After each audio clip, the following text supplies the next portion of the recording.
నీకు అర్థం కాదు, ఎంత చెప్పినా అర్థం కాదు. నీ వాయిస్ వినకపోయినా నువ్వు చేసిన మెసేజ్ చూస్తే చాలు నువ్వే సంపదని అర్థమైపోవడానికి. నటించకు. నటించాల్సిన అవసరం నాకు లేదు ఆఫీసర్. ఇప్పుడు మీ కళ్ళ ముందే కాల్ చేస్తాను, చూడండి. స్పీకర్ ఆన్ చేయి.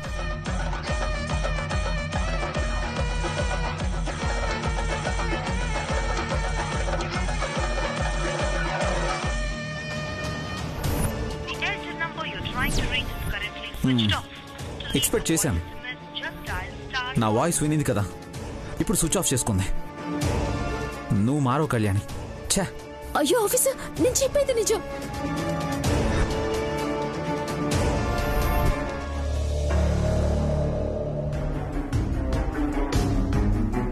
సంపద, ఎక్కడున్నావు సంపద? చెప్పు సంపద. నేనేమి అన్నా, మాట్లాడు సంపద.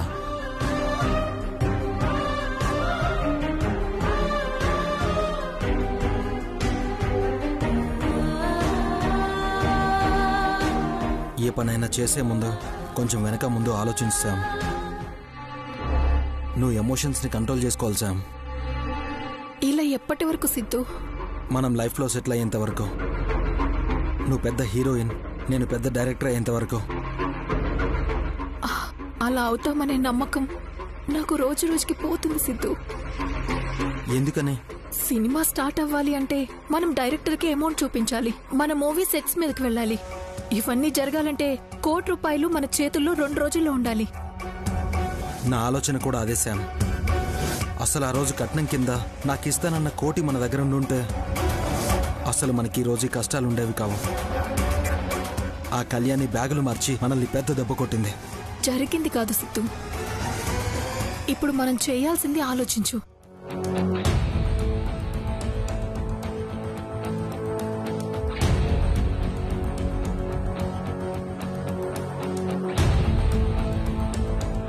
ఎస్, అదే కరెక్ట్. శామ్, నేను పోచంపల్లి వెళ్తున్నాను.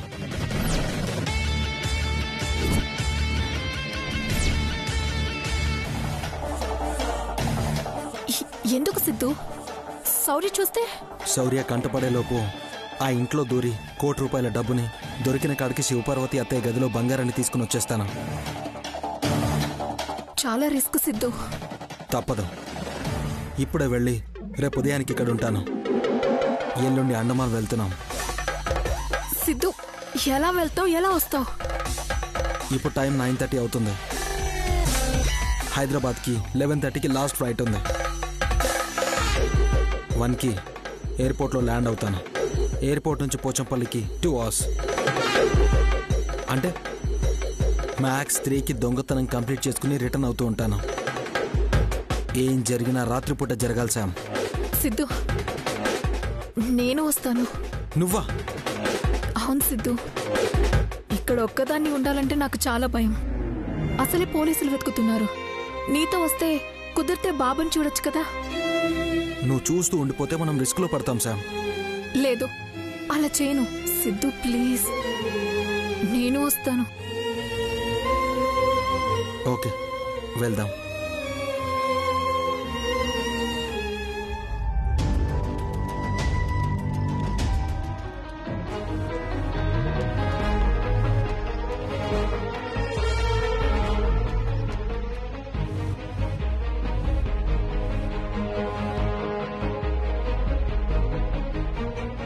దమయంతి,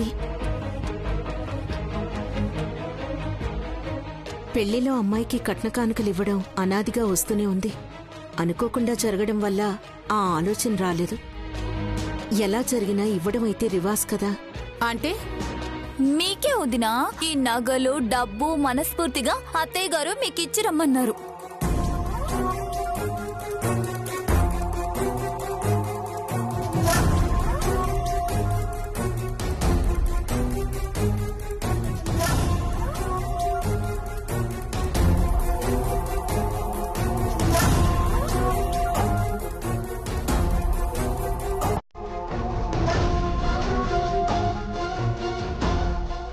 ఏంటి శౌర్య వద్దంటున్నావు? ఈ ఒక్క విషయంలో అట్టు చెప్పకు. చెప్తాను. అసలు మీరెవరు నగలు తీసుకురావడానికి మాకివ్వడానికి?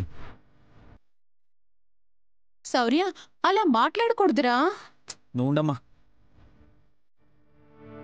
ఆ నగలకి ఇక్కడెవరూ ఆశపడడం లేదని వాళ్ళకి తెలియాలి.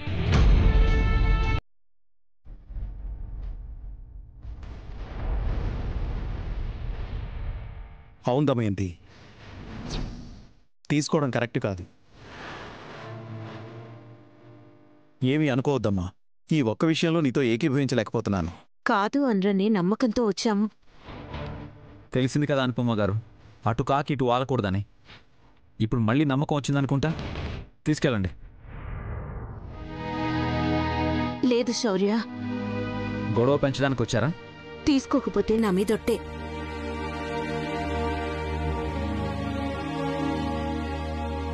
చెప్పేశాను, ఇక మీ ఇష్టం.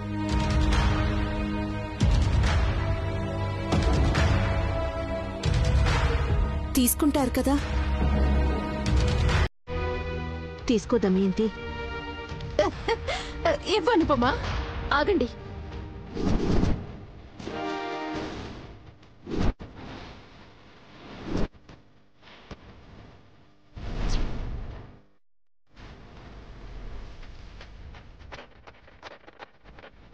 అవి మీ నగలు కాదు, నావి.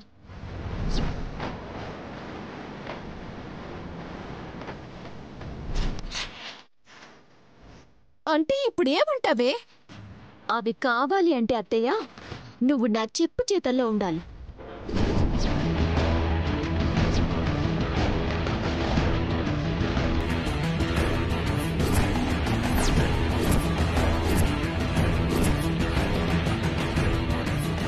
నేను చెప్పింది నువ్వు చెయ్యాలి. ఒక్క మాటలో చెప్పాలంటే నువ్వు నా సేవకురాలివి అవ్వాలి.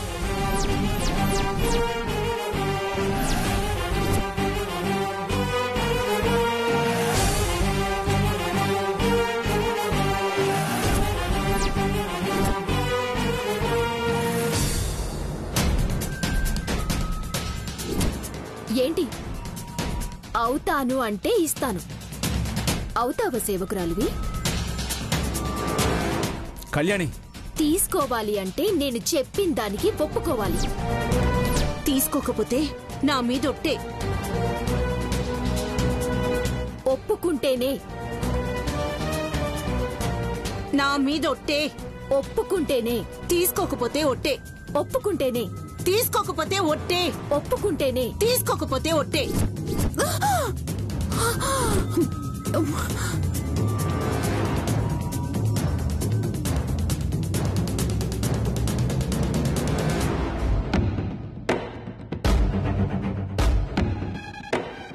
అమ్మో, ఇదంతా కళ. నగలింటికి తెచ్చిందంటే పెత్తనమంతా కళ్యాణిదైపోతుంది. ఇక అనుపమ కూడా ఈ ఇంట్లో పెత్తనం చెలాయించడానికి ట్రై చేస్తుంది. ఆ అవకాశం ఇవ్వకూడదు.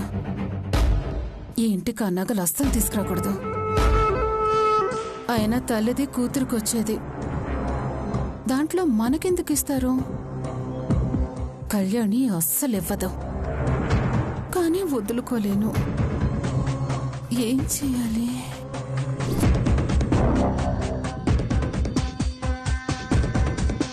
సిద్ధు, రావడం అయితే వచ్చేసాం. కార్ కూడా ట్రావెల్స్లో తీసుకున్నాం. గుర్తుపట్టకుండా మారు వేషాల్లో కూడా వెళ్తున్నాం. సంబరంగా చెప్పు శామ్. వెళ్తుంది పులిబోన్లోకి. హ్యాపీగా ఎలా చెప్పను? తీసుకెళ్తుంది సింహం. మనం ₹1,00,00,000 పట్టడం ఖాయం. దొరికే ఛాన్సే లేదు. ఈ పాటికి అందరూ గుర్రు పెట్టి పడుకుని ఉంటారు. Don't worry.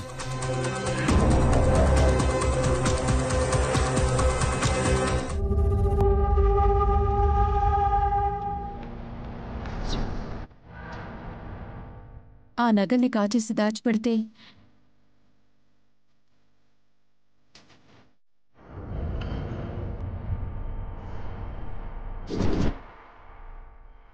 కాచేసి దాచిపెడితే కళ్యాణి అదుపులో ఉంటుంది. లేదంటే అనుపమ కూడా మా అమ్మ అని ఇంట్లోకి చేర్చి నేను చేసిన టార్చర్కి నా చేత సేవ చేయించుకుని చేసిన దానికి అనుభవించు అని అన్నా అంటారు. అమ్మో, చివరికి నా ఇంట్లోనే నన్ను పని మనిషిని చేస్తారు.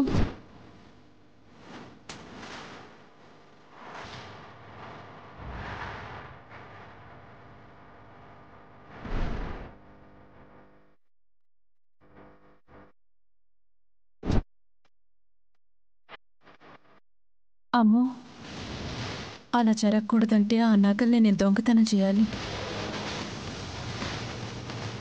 అప్పుడు నగలు ఇవ్వని వంకతో అందరినీ ఒక ఆట ఆడుకోవచ్చు. నగలు అమ్మేసి కట్నం కింద పొందొచ్చు. కొంచెం రిస్క్ చేస్తే లాభాలన్నీ నాకే.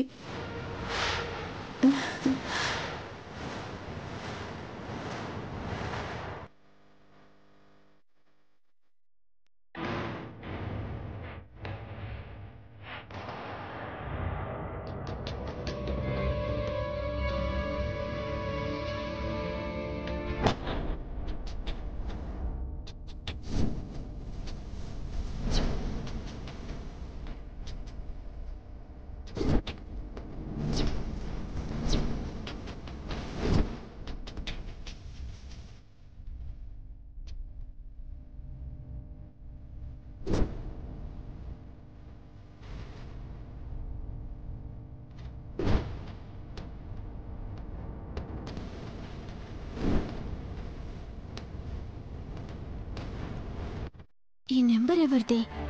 ఫోన్ చేస్తుంటే స్విచ్ ఆఫ్ వస్తుంది. బాబు ఎలా ఉన్నాడు అని మెసేజ్ చేశారంటే సంపద అయి ఉంటుందా?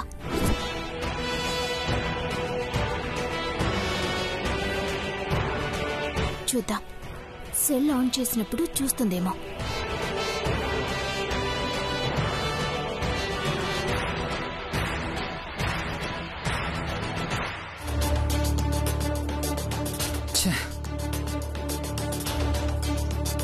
ఏంటి ఈ మధ్య చాటింగ్లు ఎక్కువయ్యాయి? కాంప్లిమెంట్స్ ఎక్కువైపోతే ఏం చేయను ఆఫీసర్? మన ఫోటో స్టేటస్ లో షేర్ చేసిన దగ్గర నుంచి నైస్, సూపర్, వావ్ అంటూ ఫ్రెండ్స్ దగ్గర నుంచి ఒకటే మెసేజ్లు. థ్యాంక్ యూ అని రిప్లై ఇవ్వాలి కదా. పైగా ఫోటోస్ చూసి ఎవరెవరో ఫోన్లు చేస్తున్నారు. అవునవును, నేను లిఫ్ట్ చేసినా మాట్లాడలేదుగా. అవును, నువ్వు స్టేటస్లో ఏం ఫొటోస్ పెట్టావు? మనదే ఆఫీసర్.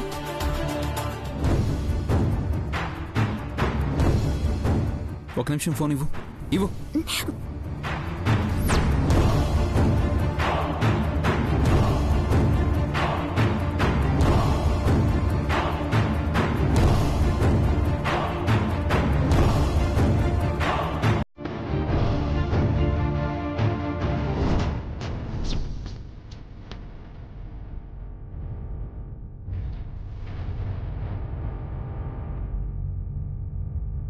నెంబర్ ఎవరిదో తెలిసిందా ఆఫీసర్? నీకు తెలుసుంటుంది కదా. అంటే ఏముంది, సంపదదే అనుకున్నాను. ఫొటోస్ స్టేటస్లో చూసి చేసిందనుకున్నాను. ప్రతి సిచ్యువేషన్ని పోలీస్ కోణంలో చూడటం మానేయండి ఆఫీసర్. నాకు తెలియంది నాకు తెలుసు అనేసుకోకండి. అలా ఎలా అనుకోకుండా ఉంటాను? ఎవిడెన్స్ సాలిడ్గా ఉన్నప్పుడు నువ్వు ఏం చేసినా నాకు డౌటే వస్తుంది. సంపద కనబడేంత వరకు ఇది ఉంటుంది. బాగుంది ఆఫీసర్. సరే, ఒకవేళ సంపదే కనుక ఇప్పుడు మీ ముందుకొస్తే ఏం చేస్తారు?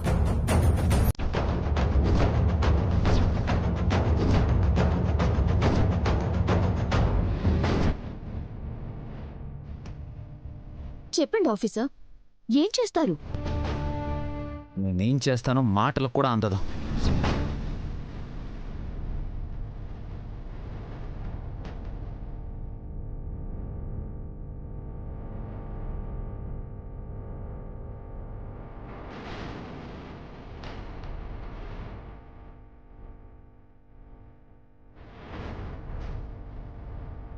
సంపదేనా?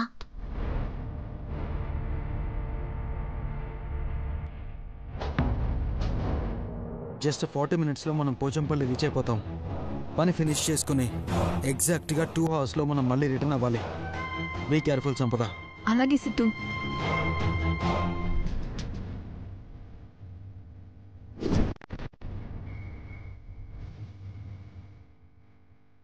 క్లియర్గా మొహం మీదే చెప్తున్నానుగా, నీ కూతురు ఏమైనా కట్నం తీసుకొచ్చిందా?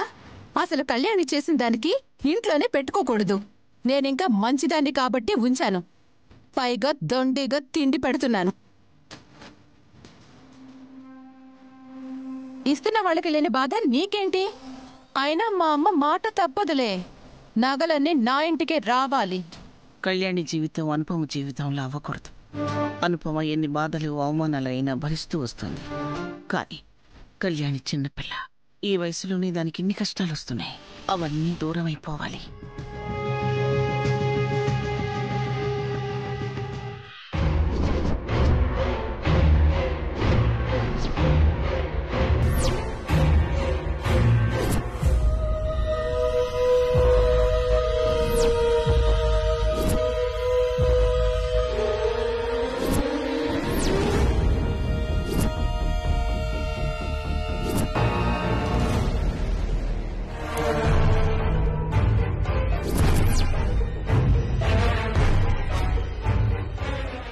ఈవిడేంటి ఇంకా పడుకోలేదు?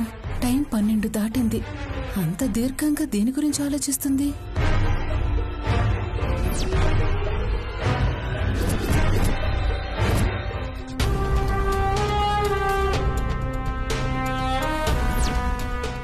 దమయంతి రోజు రోజుకి కళ్యాణి అనుపముల మీద కోపం పెంచుకుంటూ పోతుంది. దమయంతి మనసు మార్తే చాలు, అన్ని సమస్యలకి పరిష్కారం దొరుకుతుంది.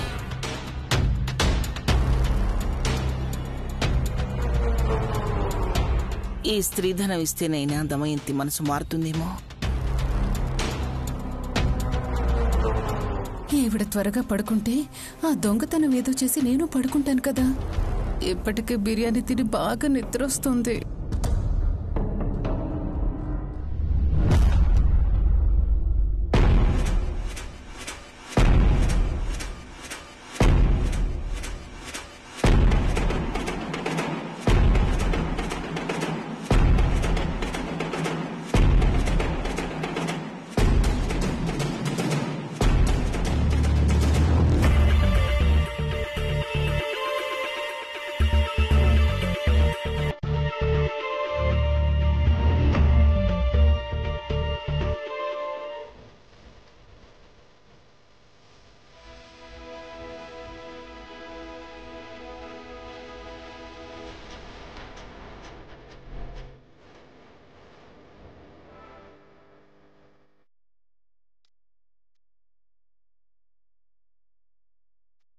ఉదయాన్ని దమయంతి అడిగిలోపే అనుపమను వెళ్ళి దాని ముఖాన్ని కొట్టమని చెప్తాను.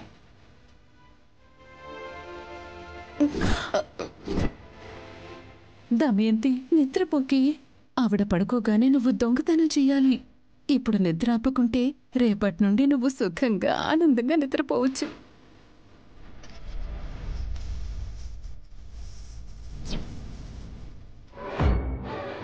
అమ్మయ్యా, తెల్లవారేదాకా ఎక్కడ మేల్కొని ఉంటుందో అని కంగారు పడ్డాను.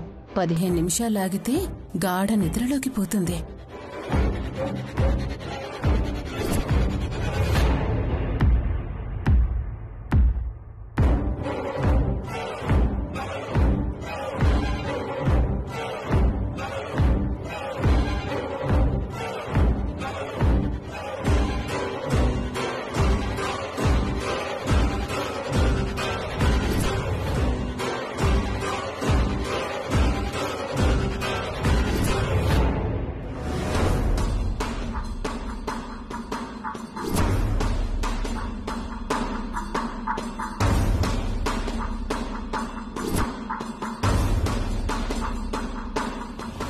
బ్యాగు దొంగతనం చేశాక రేపొద్దున మిమ్మల్ని ఒక ఆట ఆడుకుంటాను.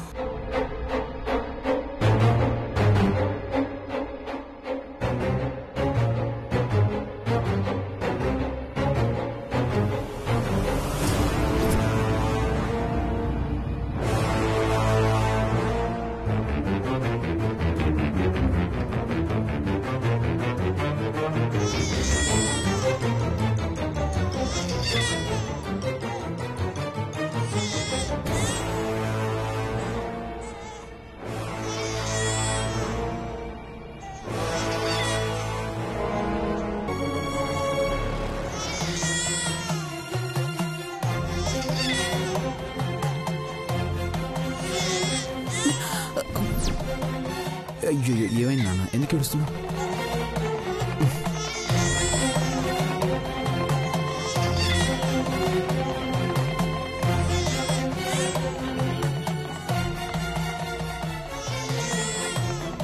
ఏడవ ఆఫీసర్ ఇటువంటి ఆఫీసర్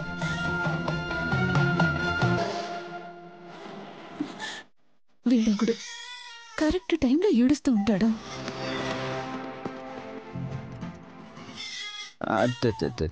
లేదు నాన్న, ఊరుకో ఊరుకో, ఏడవకు.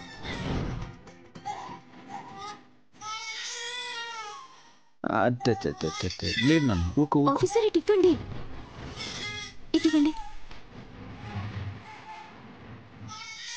ఏమైంది కన్నయ్య?